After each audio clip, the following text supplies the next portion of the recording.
I'm Nick Gillespie for Reason TV, and today we're talking with Robert Higgs, who has written an introduction of the great Arthur Ekirch classic, The Decline of American Liberalism, which is being reissued by the Independent Institute. Thanks for coming out, Bob. My pleasure. Bob, tell us about Arthur Ekirch's great book, The Decline of American Liberalism, which you've written a new introduction for and that the Independent Institute is bringing out shortly. What's its thesis?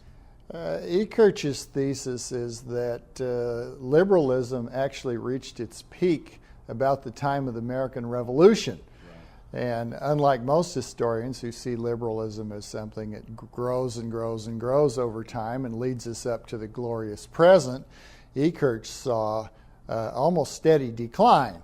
Occasionally there would be a little reversal of some sort that carried us back toward what he considered true or genuine liberalism. Which is more like classical liberalism. Which is classical liberalism of a very thoroughgoing kind. Individualism, extremely limited state, individuals that are free both in the sense of civil liberties and in the sense of economic liberties, right. And particularly individuals that are not menaced by war, which Ekirch saw as probably the most important reason for the decline of liberalism. Right, and he, of course, in other works, wrote a lot about the history of militarism and the way that was a profound had a profoundly corrosive effect on liberalism. Yes, he published a book in 1972 on the civilian and the military, which is also a very fine book, and I'm hoping that we'll be able to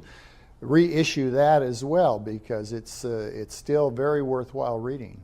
What Ekirch, The Decline of American Liberalism, originally came out in 1955, and it was very much worried about the garrison state, yes. about the effects of the Cold War, McCarthyism, but yes. also the rise of the progressives. Yes. Earlier starting in the teens and 20s. How did he see American liberalism play out in the progressive era, which contemporary liberals see as kind of the beginning of their great time in the sun? Right. Well, for Ekirch, progressivism portended a kind of broad-gauged attack on classical liberalism, because although progressives differed in many ways, they shared the idea that they could all use the state for some noble purpose, for the achievement of what they regarded as social justice. And Ekirch appreciated that whenever liberals turned to the use of the state, they were subverting genuine liberalism. What is his relevance to contemporary America? I mean, I've been a fan of Arthur Ekirch ever since I discovered him actually in Reason Foundation's California Library. I stumbled across him. What can he tell us in the current moment that we're not getting? Well, I think he shows how again and again in American history, crisis, military crisis in particular, but also economic crisis, becomes the occasion for the growth of the state and the submersion of the individual and individual liberties. And we're certainly in a crisis time at the moment. We're combining economic crisis and foreign policy crisis. And this is a very bad situation if you've taken a lesson from Ekirch. And in his emphasis on that, he anticipates your own fantastic book, Crisis and Leviathan, which talks about a ratcheting up yes. of state power. Give us a sense of what positive can we take away from this? You tend to be pretty pessimistic. Mm-hmm. Ekirch, in an introduction to a 1967 version of The Decline of American Liberalism, at a time when flower power was at its height, he was like, God, things have never been so dark.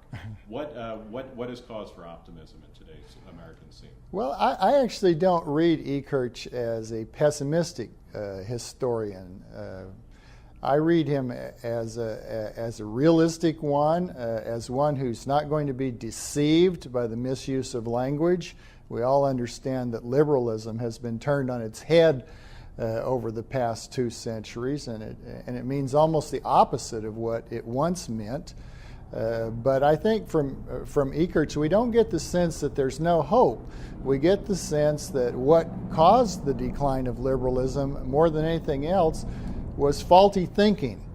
And there's always the potential for correcting our thinking, for superseding or transcending our past mistakes, and for remedying the situation in which we find ourselves. Well, I hope that the Independent Institute's reissue of The Decline of American Liberalism, gets Ekirch out into wider and wider circulation. I do too. It's a wonderful book. It's beautifully written. It's a joy to read, as well as being very informative, and it's certainly a lesson that people in many cases will never have encountered before. And even if they don't buy everything that Ekirch is selling, nonetheless, I think they'll find it very stimulating reading. Yeah, I hope so, and I think you're right. Your book, Depression, War, and Cold War, is coming out in paperback, also from Independent Institute. Depression, war, Cold War, 2 out of 3 you're working on here. What is the basic message in that book that people should be aware of? People have misunderstood the relationship between war or preparation for war and economic prosperity. I really begin with the fallacy that's widely believed that World War II got the U.S. economy out of the Depression. And I hope that I've exploded that myth once and for all, because it's a very dangerous myth. It's still being peddled today by people such as Paul Krugman, and it needs to be laid to rest, because it's dangerous to think that there's this bright side of war, that however horrible it might be in terms of human suffering or destruction, it does good things for us economically. And that's simply a mistake, a root and branch mistake, not a little one, but a alpha to omega mistake. The second half of the book deals with the Cold War, and that also has been greatly misunderstood, although I don't think quite as much misunderstood as World War II. But there's still a lot that people don't know about the relationship between the military-industrial congressional complex and the economy. And there's still this view, at least in a local sense, that military spending is a good thing, good for the local economy.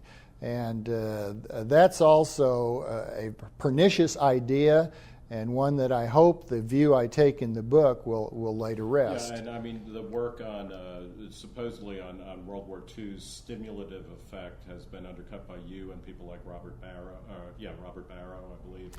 The thesis of Depression, War, and Cold War is important not only because of mistakes about World War II, but also people are determined to say that we need 4% of GDP spent on the military, etc. So it's very relevant.